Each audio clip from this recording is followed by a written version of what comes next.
Hello everyone, this is Johannes. And this is Sunniva. And you are watching Board Gaming Ramblings. And we have just played Cooper Island and want to share our first impressions with you. So Cooper Island is a new game from Capstone Games and Ode, who is well known for making La Granja. So this is a game that we were really excited for at Spiel. One of the things that really drew me into this game is the look of the map. Yeah, it looks so beautiful. So this is a game where you are exploring a new island called Cooper Island, named after the dog who did the exploration of finding it. That's actually the story. Which also is the first player token in this game. Yeah, so if you are the cool player, you will have a dog. So he found this island and you are now back to explore it. Each of the players are exploring their part of the island. This island looks pretty strange, as you will see on the pictures. And you are exploring that island, trying to get resources and trying to change those resources, build buildings to score points in different ways. Yeah. This is a pretty pure worker placement game where you're going to get some income. You will then do actions with your workers. You have different kind of workers. You have the normal worker, and you can have like an upgraded workers which get bonuses for the action it does.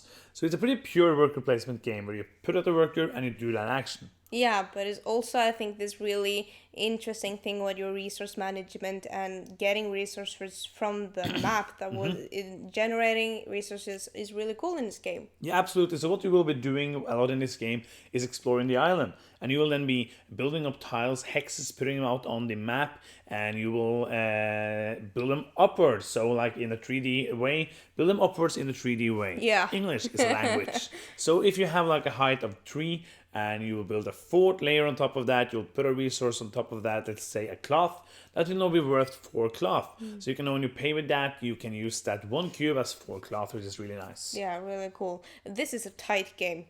It feels like you're in the 5th round. There's 5 rounds. The 5 rounds in the game, yes. And you feel like I've done nothing. Next to nothing. It's so frustrating, but frustrating in a fun way. Yeah. This is a super tight game where every action really counts. You start the game out with 2 workers, and you might probably end up with 3. Yeah. Maybe 4 if you only do normal workers, or 3 if you end up with like 2 normal workers and a special worker. That means that you will do about 3, 6, 9, 12, maybe 14 actions, approximately 14 actions in the whole game. So every action has to count. Every action has to be planned out and have to be important because it's so few things you get to do during the game. So you need to know, like in a round, I maybe, okay, I have to build stuff to get some resources. I also have to get food to pay my workers. And on top of that, I'm going to try to score points. So how are we doing all of that? Which is a question I'm still asking myself. Yeah.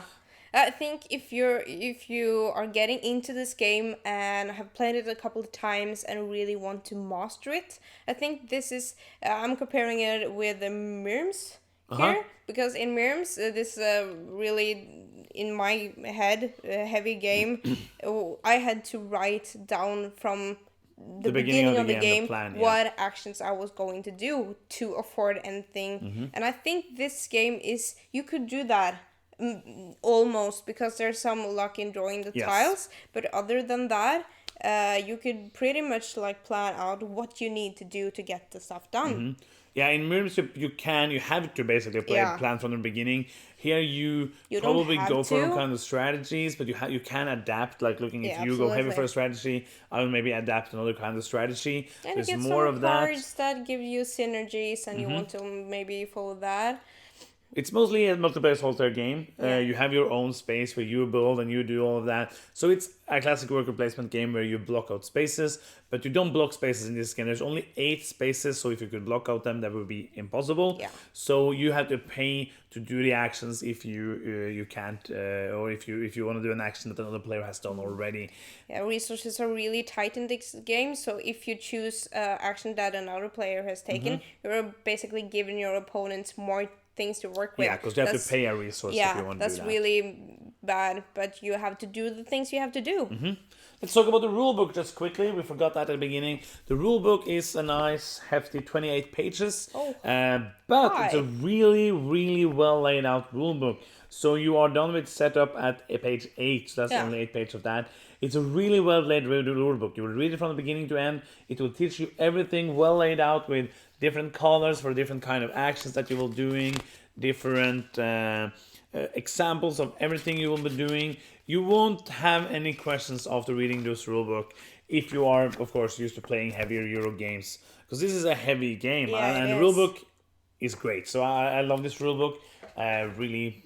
Yeah, I don't think like it's super. It's not a punishing game. If you do some things that are wrong, you will not be like heavily punished unless you forget to feed all your workers. But to master it and get actual points, Yeah, Yeah. you can live. You can like, Yeah, yeah. but it is punishing you if you will don't plan and survive, you but you won't. Yeah, you won't get points. So this is a game with few points. Like I think I got 20. You had 28, and now I got That's- 26 or something. Yeah. This last game we played, I did win the second time we played. Three players. you. So we played 2 player and 3 players. I think both worked Yeah, the same. absolutely. Like because it's almost multiplayer solitaire. The board is a bit more open, of course, with 2 players, so you have less times you need to pay. And I actually think we never went to a space where somebody else went. I think once or something. Yeah, and maybe you would have done that if you were better at the game, but then it becomes like, oh, I don't know. So this is a game like, if you don't like games that feels like they're working really against you, you won't like this game, because this is a game like, how do I get 1 coin? Like I need 5 coins. How do I get 1? It's almost impossible to get that 1 coin, and I need 5 of those. So how will I do that? How will and if I want to build a lot of these things, I might even need like 20 coins over the game, and it's blowing my mind, and it's just super duper tight in that. And there's a lot of like talk strategy. There's a lot of different things you can do. Yeah, absolutely. And I think like you have some goals in the beginning of the game that you can just go for, and in 2-player and 3-player games, some of those are taken out. Yeah. So those kind of dictate what you're going for, and also makes a little more replayability. And these are also really interesting because they will be put out as like goals open for everybody. But when I upgrade my worker to get like one of the square workers instead of like the special worker, when I do that, I have to put one of the round workers on one of those cards. I will claim that card, only I can score it. So if you and I go for the same thing, Yeah. then we basically have to try to rush for that, because if I go for that, you won't get points for that thing. And you can get 3, 5, or 8 points. I think it's like this, Yeah. the same for most of them if you go heavy into that. And it's interesting. There's so many different ways to get points. And when you get points in this game, that's pretty cool. When you get points, you move your ship around the edges of the board, and you will move over islets which you put out, or later if you go to other players' spaces, you will move over their islets, and you will get bonuses along the way. Yeah, So that's I like pretty that. super nice way of doing. It's basically the farther you go, the more points you score. Yeah, I like that. Yeah, I feel like there is so much strategy here, so much that I haven't mastered yet. I really want to play it again, but it's a beast. I feel I'm melting my brain with it. Just like not that much, but enough to be like I have to work. Yeah, and it's a really great way for that. It's not so brain burning that you will be really exhausted after you play it for us, but it's more of like that, just enough. And you always sit like, oh, I can do that, I can do that. No, I need that one thing, or Yeah. you'll be like that, and maybe I can do. Oh, maybe I can get it if I do that and that and that, and do something, and I want that, and I need that, and boom, Yeah. boom, boom, boom. And I really like it, and. I like Granja is a lot lighter than this, I think. It's been a while since we played it. I haven't played it a lot, but it feels like a much heavier game than La Granja from the same designer. Yeah, cool. You have played La Granja, right? Yeah, but it's a long time ago. Yeah, but this is a lot heavier. This is super duper tight. I know we said it a lot, but it's just like to punch it in, because it's one of those games that you want to do a lot, and you won't end up doing like this much. Yeah. You will end up doing almost nothing.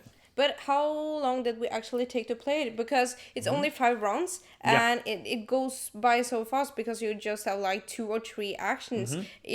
You're just like, I want to do 5 more things, and we're in the last round now. Okay. So this is like Maracaibo that we did review of yesterday was 2.5 hours time, but this one is about 1.5 hour. We played it 1 hour and 34 minutes with 2 players, and then 1 hour and 30 minutes with 3 players. Yeah. So with 2 players, I think you can get it down to maybe an hour if you play quickly. That's really neat. So there's a lots of gameplay in an hour. Yeah, it is. Like almost too much of a setup for an hour-long game, but play it back to back then 2 times with 2 players. I think there's like so much stuff going on, and like 1.5 hours is perfect length for this game. Yeah, I think so, because you have so much in your head and it gets a little done. To make it like a long game would be, yeah, I don't know. I think this is a perfect length. It is, and we usually play pretty long, and we played 1.5 hours in our first game. So even though the game is really complex, like there's a lot of thinking, a lot of things to do, the actions are pretty simple. Like everything you're doing is pretty simple. A lot of the game also revolves around like the like the anytime actions, like the bonus actions you can do. Yeah. Like in most games like this, when you only have 2-3 actions around, the bonus action and additional actions you can do are really important. Yeah. And it's just super cool, so much different. It just feels like you can do many different strategies. Super cool game. Cannot wait to play again. Do you want to add like some final thoughts? Yeah, I'm super excited to play this more. This is definitely high on my list for this year. For this year, yeah. So our first impression of it, at least mine, is really good. This is it's so cool to see like this crunchy game played that fast. So I'm excited for this. Yeah, I absolutely love my plays of this so far. It goes quick, even though it's brain burning when you have to plan everything. I just love these kind of games. Like if you don't like games that are super tight and that will feel like they're working against you, you won't like this. But if you like crunchy Euro games, like almost multiplayer solitaire and worker placement, you will. I think you guaranteedly would like this game because the rulebook is great. You can teach the game pretty quickly. I think like 20 minutes I spent teaching it, which is pretty okay for a game like this. I really recommend going out checking Cooper Island. Yeah, and that's cool. the end of the review. First impressions review. That's the end of the video. I'm Johannes, And I'm Sunwa. and you've been watching Board Gaming Ramblings. And bye bye.